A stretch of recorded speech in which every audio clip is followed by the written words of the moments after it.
Assalamualaikum warahmatullahi wabarakatuh. Perkenalkan kami dari kelompok 4 dengan anggota Amelia Rahmadanti, selanjutnya Filija Lutaprilia, saya Muhammad Erijal Nugraha, dan yang terakhir Siti Nurrohma. Nah, dalam kesempatan kali ini kami akan membahas tentang pengentasan kemampuan. Ya, mari kita lanjut. Yang pembahasan pertama yaitu tentang tes kemampuan individu lain dalam pendidikan dan pendidikan khusus. Nah, sebelum masuk lebih lanjut lagi, kita akan membahas terlebih dahulu tentang tes kemampuannya. Ya, tes kemampuan itu merupakan tes yang digunakan untuk mengukur tingkat kemampuan seseorang. Nah, tes ini diadakan atau dilaksanakan dengan tujuan untuk membedakan tingkat kemampuan seorang. Dalam tes kemampuan potensi yang ada pada diri peserta tes akan tergambar dalam hasil tes tadi. Nah, sehingga dapat dikatakan bahwa tes kemampuan ini sangat bermanfaat besar bagi peserta dan pengadanya. Nah, dalam hal ini juga tentu saja tes kemampuan memiliki beberapa karakteristik ya atau ciri-ciri khusus. Seperti yang pertama ini mengerjakan tes kemampuan dibatasi oleh waktu. Nah, jadi tes ini ya dibatasi oleh waktu gitu. Jadi misalnya di dalam satu kali pelaksanaan tes bisa 2 jam gitu, atau 1 jam gitu lah. Nah, yang kedua, banyaknya soal yang memiliki pilihan berganda membutuhkan jawaban yang pendek gitu. Jadi soal-soal yang ada dalam tes kemampuan biasanya berbentuk pilihan ganda dan juga memerlukan jawabannya itu bisa berupa option A, B, C, dan D. Nah, yang ketiga yaitu lembar jawaban dipisah dengan soal. Nah, jadi pada tes kemampuan itu biasanya soalnya itu akan dipisah dengan jawaban. Nah, selanjutnya jawaban yang disediakan hanya memiliki satu jawaban yang benar. Nah, karena tadi soal tes kemampuan ini berupa tes pilihan ganda, maka jawabannya itu dipastikan hanya memiliki satu jawaban saja yang benar. Selanjutnya yang kelima yaitu tingkat kesukaan, bukan kesukaan ya, ini maaf typo. Yang kelima, tingkat kesukaran biasanya meningkat dari soal awal atau hingga akhir. Jadi maksudnya itu tingkat kesulitan soal-soal yang ada di dalam tes kemampuan ini biasanya akan dimulai dari yang termudah dulu sampai yang terakhir yang paling susah gitu, atau yang lebih kompleks ya. Keenam, pada tes kemampuan ini membutuhkan akurasi daripada kecepatan. Nah, karena tadi di sini di poin pertama biasanya tes kemampuan ini dibatasi oleh waktu, akan tetapi tes kemampuan ini juga tidak terlalu mengacu pada waktu ya. Jadi dibutuhkan juga akurasi atau jawaban yang tepat yang diberikan oleh peserta. Nah, demikian tentang tes kemampuan. Selanjutnya akan dijelaskan oleh teman saya. Assalamualaikum warahmatullahi wabarakatuh. Nama saya Amelia Rahmadanti, NPM 2019 01 500 202. Dalam kesempatan ini saya akan mempresentasikan tentang jenis tes kemampuan. Langsung saja, yang pertama itu ada tes kemampuan verbal reasoning atau melakukan evaluasi kritis terhadap informasi tertulis. Tes kemampuan verbal reasoning ini adalah tes yang dilakukan pada psikotes atau tes psikologi, yang tujuannya itu untuk mengukur kecakapan dan kemampuan bahasa seseorang, baik itu lisan maupun tulisan. Kegunaan tes verbal ini untuk mengetahui kemampuan bahasa dan pembendaharaan kata seseorang dalam mencari kata-kata pada persamaan kata atau sinonim. Dapat mencari kata yang berlawanan arti atau disebut juga dengan antonim. Memiliki kemampuan pola analogi dan kemampuan verbal lainnya. Analogi ini merupakan salah satu dari teori inteligensi Trickle-Down, yaitu reasoning. Reasoning merupakan kemampuan untuk mengambil kesimpulan dari beberapa contoh, aturan, atau prinsip, dan dapat juga diartikan sebagai kemampuan pemecahan masalah. Yang kedua ada numerical reasoning atau interpretasi logis dari informasi numerik dan statistik. Dalam tes penalaran numerik ini, Anda diminta untuk menjawab pertanyaan dengan menggunakan fakta dan angka yang disajikan dalam tabel statistik. Dalam tiap pertanyaan, Anda biasanya diberi sejumlah pilihan jawaban. Satu dan hanya satu dari pilihan yang ada adalah benar dalam tiap kasus. Jenis tes kemampuan yang ketiga itu ada comprehension atau pemahaman bahasa. Aktivitas membaca dalam proses pembelajaran ini bahasa asing merupakan hal yang kompleks karena pada saat membaca terjadi ahli informasi ke dalam bahasa pembelajar dan juga terjadi pengembangan penguasaan kosakata, tata bahasa, serta wacana akan bahasa asing yang sedang dipelajari tersebut. Kemudian jenis tes kemampuan yang keempat ini ada tes kemampuan abstrak, mechanical, atau spatial reasoning. Tujuannya ini dapat digunakan di lingkungan sekolah, perusahaan, dan juga kegiatan sosial lainnya. Tes ini relevan untuk pelajaran atau pekerjaan profesi yang memerlukan persepsi hubungan antara benda-benda mechanical. Mengetahui kemampuan khusus dalam bidang kemampuan mekanik agar dapat ditentukan jurusan studi, mesin, praktik, dan sebagainya. Praktik atau sebagainya. Kemudian jenis tes kemampuan yang kelima itu ada tes kemampuan information checking. Selanjutnya ada tes kemampuan following logical instruction. Dan yang ketujuh itu ada tes kemampuan kecepatan mempelajari dan menjadi terampil pada hal-hal baru. Itu saja pembahasan dari saya tentang jenis tes kemampuan. Selanjutnya akan dibahas dengan teman saya. Terima kasih. Wassalamualaikum warahmatullahi wabarakatuh. Nah, baik, selanjutnya pembahasan yang berikutnya adalah tentang jenis tes kemampuan yang digunakan dalam pendidikan. Yang pertama ada tes TIU atau tes inteligensi umum. Nah, tes ini merupakan tes inteligensi yang paling sederhana dan digunakan untuk melihat kapasitas inteligensi saja dan juga tidak memunculkan skor inteligensi.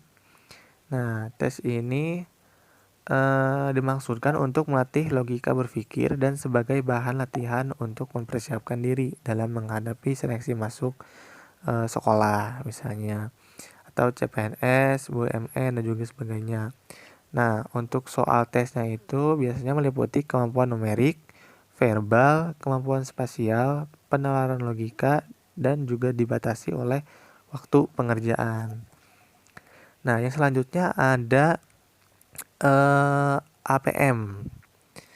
Nah, APM ini digunakan untuk melihat kategori IQ dan tidak menghasilkan skor IQ. Dan tes ini juga terdiri dari serangkaian soal-soal berbentuk puzzle.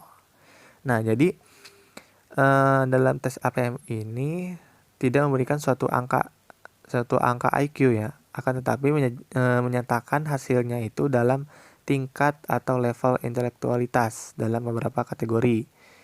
Nah, menurut besaran skor dan usia subjek yang dites, yaitu ada grade 1 atau kapasitas intelektual superior, grade 2 kapasitas intelektual di atas rata-rata. Ada grade 3 kapasitas intelektual rata-rata. Ada grade 4 kapasitas intelektual di bawah rata-rata. Nah, ada grade 5 kapasitas intelektual terhambat.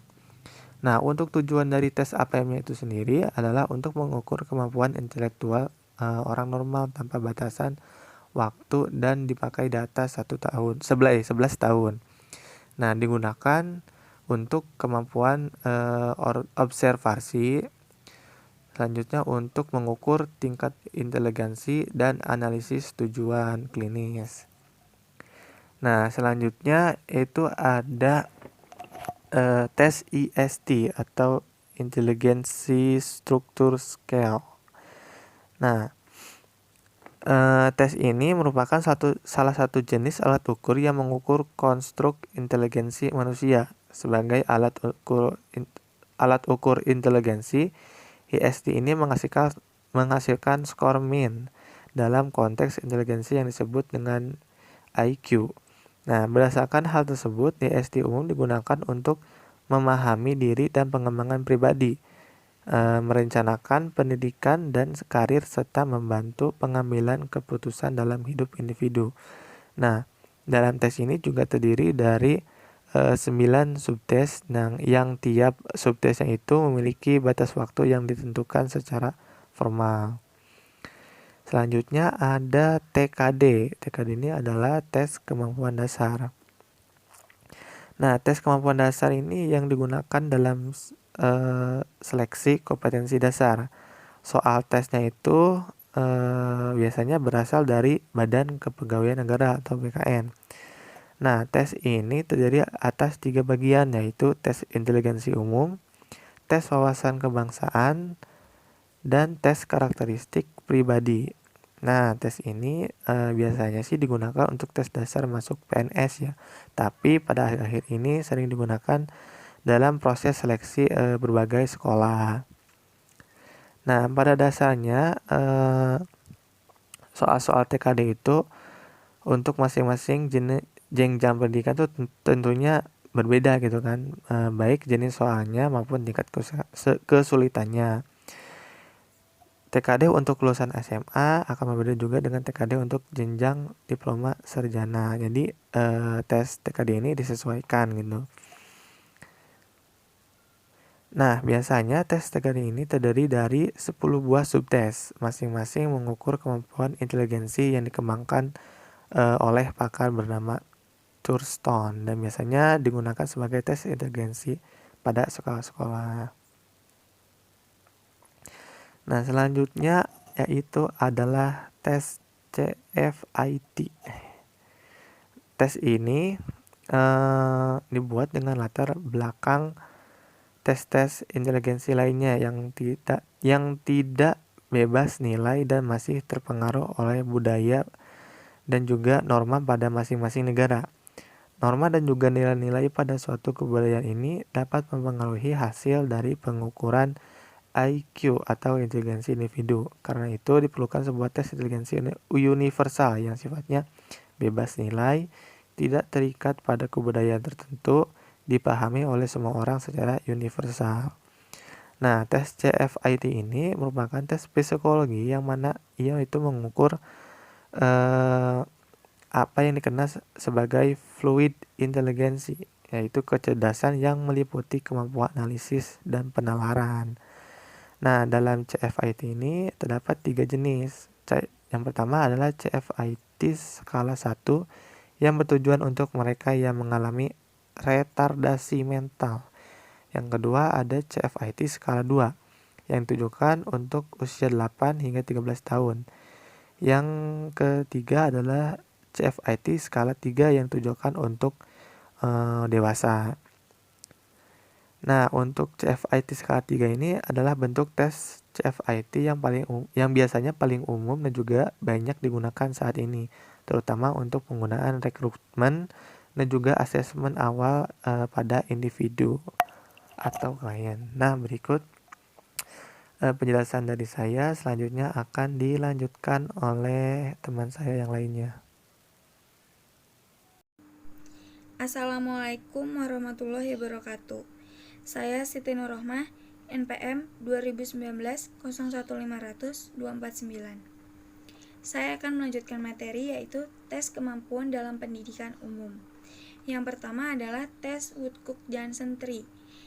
Tes yang lebih baik untuk mengukur kesulitan belajar adalah Woodcock-Jansen. Diciptakannya tes untuk yang diadministrasikan secara individual dan dalam cakupan yang luas, untuk digunakan dalam ruang lingkup pendidikan. Ia mengukur kemampuan kognitif khusus, bakat skolastik, bahasa oral, dan juga prestasi. Tes Woodcock-Jansen ini juga memungkinkan pengujinya untuk mengidentifikasi ketidakmampuan tertentu dalam belajar. Misalnya, dalam mengevaluasi seorang anak yang berusaha pada level kemampuannya dengan kemampuan membaca kelas dan memiliki nilai 1 simpangan baku di atas rata kemampuan kognitifnya. Akan lebih bermanfaat menemukan hasil anak tersebut pada subtes kecepatan, memproses di bawah rata-rata. Dengan cara tersebut, diagnosis kesulitan belajar menggunakan Woodcock-Jansen ini dapat dengan tepat menentukan area tertentu yang menjadi perhatiannya, memberikan diagnosis yang akurat, dan bahkan menyarankan kemungkinan intervensinya. Yang kedua ada tes fisiografis. Mengharuskan seorang subjek menyalin berbagai bentuk.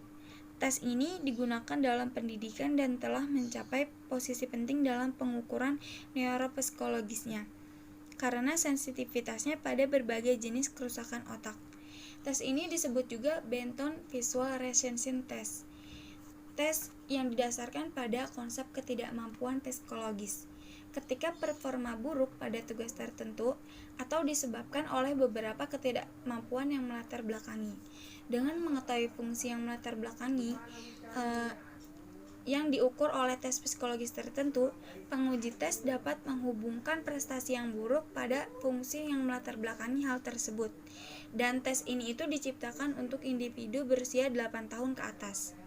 Nah, yang ketiga ada tes Memory for Design atau MVD. Tes gambar lainnya yang sederhana melibatkan koordinasi persepsi motorik adalah tes MVD. Tes ini membutuhkan waktu administrasi sekitar 10 menit dan dapat digunakan untuk individu mulai dari usia 8 sampai 60 tahun. Di dalamnya itu terdapat data empiris yang cenderung mendukung penggunaannya. Nah, selanjutnya akan dijelaskan oleh rekan saya. Assalamualaikum warahmatullahi wabarakatuh. Nama saya Amelia Ramadanti, NPM 2019-01-500-202. Dalam presentasi ini saya akan membahas lagi tentang kemampuan pendidikan khusus. Yang pertama itu ada Columbia Mental Maturity Scale. Merupakan tes mengukur kemampuan anak normal maupun cacat yang berusia 3 sampai dengan 12 tahun. Tes ini juga meminta subjeknya untuk menyebutkan persamaan dan perbedaannya dengan menunjukkan suatu gambar. Skala Columbia ini adalah instrumen yang berguna dalam menilai kemampuan banyak orang penyandang cacat sensori, fisik, atau juga dengan bahasa. Ketika digunakan dengan subjek yang hasilnya sesuai dengan skala besar, skala Columbia ini mungkin sangat baik dilihat sebagai alat penyaring atau screening. Kemudian tes kemampuan pendidikan khusus yang kedua itu ada Peabody Picture Vocabulary atau tes. Tes ini mengukur kosakata pendengar dari subjek, dan subjek diminta untuk mengindikasikan gambar mana yang paling berhubungan dengan kata yang diucapkan penguji. Tes Peabody modern ini dapat menjadi komponen penting dalam penggunaannya sebagai alat penyaring atau screening, mudah dikelola dan berguna untuk berbagai kelompok juga. Namun, kecenderungannya untuk meremehkan skor IQ dalam hubungannya dengan masalah yang melekat pada format pilihan ganda, mengidentifikasikan bahwa tes Peabody ini tidak bisa digunakan di tempat skala Binet dan Wechsler. Seseorang menggunakannya untuk tujuan screening. screening umum dan mengevaluasi reseptif kosakata dan menggunakannya sesuai petunjuk yang ditentukan dalam tes manual. Itu saja penjelasan tentang tes kemampuan pendidikan khusus. Kurang lebihnya mohon maaf. Wassalamualaikum warahmatullahi wabarakatuh. Assalamualaikum warahmatullahi wabarakatuh. Perkenalkan, nama saya Filiza Lutaprilia, NPM 2019 01500181. Di sini saya akan menjelaskan tentang penggunaan tes baku dalam bidang pendidikan, pelayanan publik, dan bidang militer. Pengertian tes baku adalah tes yang sudah memiliki derajat validasi dan reliabilitas yang tinggi, berdasarkan percobaan-percobaan terhadap sampel yang cukup besar dan presentatif.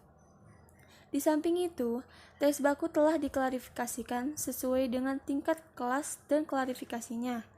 Tes baku bertujuan untuk mengukur kemampuan peserta didik dalam 3 aspek. Yang pertama ialah kedudukan belajar, kedua kemampuan belajar, dan ketiga diagnostik. Tes baku juga digunakan untuk mengukur kemajuan belajar peserta didik dalam mata pelajaran tertentu. Artinya, jika guru selesai menyelesaikan salah satu atau beberapa pokok pembelajaran, guru tersebut sama saja melakukan ujian kepada siswanya.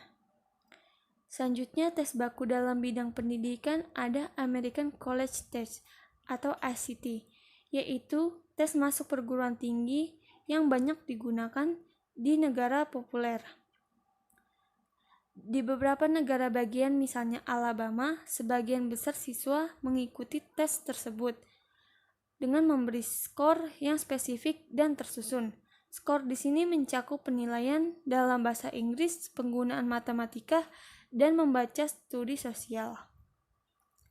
Yang kedua, ada tes baku dalam bidang pelayanan publik.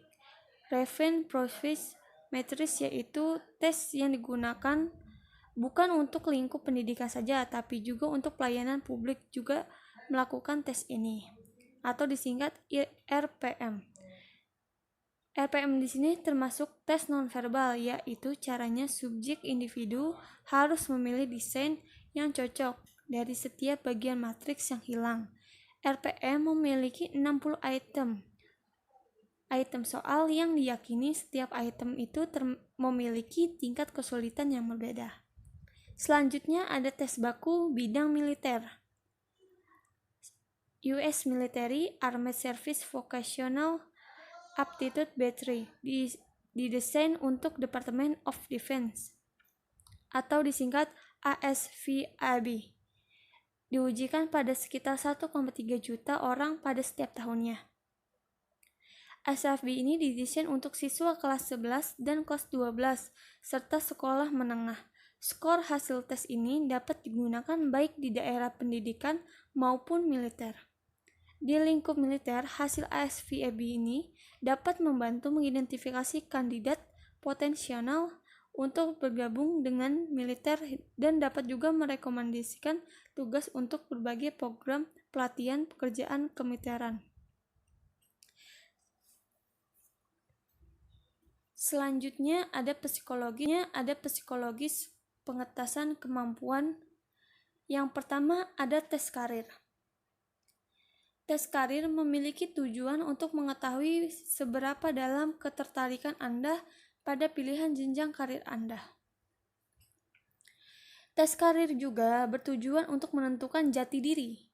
Tes karir dirasa menjadi sangat penting agar peserta tes mendapatkan gambaran karir yang cocok untuk dirinya dan masa depannya. Karena jenis tes karir ini memiliki tujuan. Yang pertama, kepuasan hidup dan produktivitas kerja. Yang kedua, menafsirkan minat individu dalam berbagai bidang pekerjaan. Yang ketiga, memberikan analisis minat dalam kurikulum pendidikan atau bidang studi, yang nantinya terkait dengan keputusan karir anak tersebut. Yang kedua, ada tes kepribadian. berguna untuk mengevaluasi kecenderungan perilaku, emosi, dan sifat untuk menentukan kekuatan dan kelemahan pribadi serta menganalisis permasalahan pribadi atau gangguan emosi. Jadi lebih mengukur kecenderungan alamiah individu, dan pengukuran dan evaluasi ini lebih memfokuskan terhadap traits, state, nilai, minat, sikap, pandangan, akulturasi, identitas, personal, selera humor, gaya berpikir, dan bertindak atau tidak, dan juga karakteristik individu yang terkait. Itu saja penjelasan dari saya, kurang lebihnya mohon maaf. Terima kasih. Assalamualaikum warahmatullahi wabarakatuh. Assalamualaikum warahmatullahi wabarakatuh. Saya Siti Nurrohmah akan melanjutkan materi terakhir dari kelompok saya, yaitu perubahan populasi dalam kinerja tes inteligensi. Yang pertama adalah pengertian inteligensi adalah keseluruhan kemampuan individu untuk berpikir dan bertindak secara terarah, serta mengolah dan menguasai lingkungan secara efektif. Makin tinggi tingkat kecerdasan seseorang, maka makin mungkin ia melakukan suatu tugas yang banyak menuntut unsur rasio atau juga akal. Juga makin memungkinkan orang tersebut melaksanakan tugas-tugas yang kompleks. Inteligensi merupakan salah satu faktor internal yang mempengaruhi prestasi akademik seseorang. Peran inteligensi dalam hal prestasi belajar seseorang di sekolah sangat penting dan cukup berpengaruh. Contohnya nih, di lingkungan sekitar kita, anak yang berinteligensi tinggi adalah siswa yang pintar, siswa yang selalu naik kelas dengan nilai yang baik, atau siswa yang jempolan di kelasnya. Bahkan, gambaran ini meluas pada citra fisik, yaitu citra anak yang wajahnya bersih, berpakaian rapi, matanya bersinar, atau berkacamata. Sebaliknya, sedangkan siswa yang berinteligensi rendah, mulutnya itu lebih banyak menganga disertai dengan tatapan yang selalu bingung. Dari contoh tersebut, dapat kita ketahui kalau ciri-ciri yang dimiliki inteligensi tinggi itu antara lain, yang pertama adanya kemampuan untuk memahami dan menyelesaikan masalah dengan cepat. Yang kedua, kemampuan mengingatnya. Yang ketiga, kreativitas yang tinggi. Dan yang keempat, ada imajinasi yang berkembang. Sebaliknya, perilaku mental yang sederhana dan semacamnya dianggap sebagai indikasi tidak memiliki inteligensi yang baik. Namun, hal ini belumlah jaminan kalau seseorang anak itu memiliki inteligensi yang tinggi ataupun rendah. Karena menentukan inteligensi seseorang itu harus dilakukan tes inteligensi. Dalam bidang akademis, tingkat kecerdasan atau inteligensi itu tidak dapat diragukan lagi. Sangat menentukan tingkat keberhasilan belajar individu tersebut. Semakin tinggi kemampuan inteligensinya, maka semakin besar peluang untuk meraih sukses di bidang akademisnya. Sebaliknya, sedangkan semakin rendah kemampuan inteligensi seseorang individu, maka semakin kecil peluang untuk meraih sukses di bidang akademisnya. Seseorang yang mempunyai tingkat inteligensi yang lebih tinggi akan lebih memiliki prestasi akademik yang cukup baik, lebih mampu mengikuti materi yang diajarkan, dan anak tersebut cenderung mendapatkan keberhasilan kerja yang lebih besar. Inteligensi merupakan salah satu faktor internal yang mempengaruhi prestasi akademik seseorang. Tes inteligensi ini juga dapat melihat kemampuan seseorang untuk memecahkan masalah dan berpikir secara rasional. Salah satu cara yang sering digunakan untuk menyatakan tinggi rendahnya tingkat inteligensi adalah menerjemahkan hasil tes inteligensi ke dalam angka yang dapat menjadikan petunjuk mengenai kedudukan tingkat kecerdasan seseorang bila dibandingkan secara relatif terhadap suatu norma. Secara tradisional, angka normatif dari tes inteligensi dinyatakan dalam bentuk rasio atau yang disebut dengan IQ. Nah, adapun tujuan dari tes inteligensi ini, yang pertama menempatkan siswa pada jurusan tertentu. Yang kedua, mengadakan seleksi terhadap calon siswa atau mahasiswa. Yang ketiga, ada mendiagnosa kesukaan pelajaran. Dan yang keempat, mengkelompokkan siswa yang memiliki kemampuan setara. Sekian materi dari kelompok kami. Kurang lebihnya mohon maaf. Wassalamualaikum warahmatullahi wabarakatuh.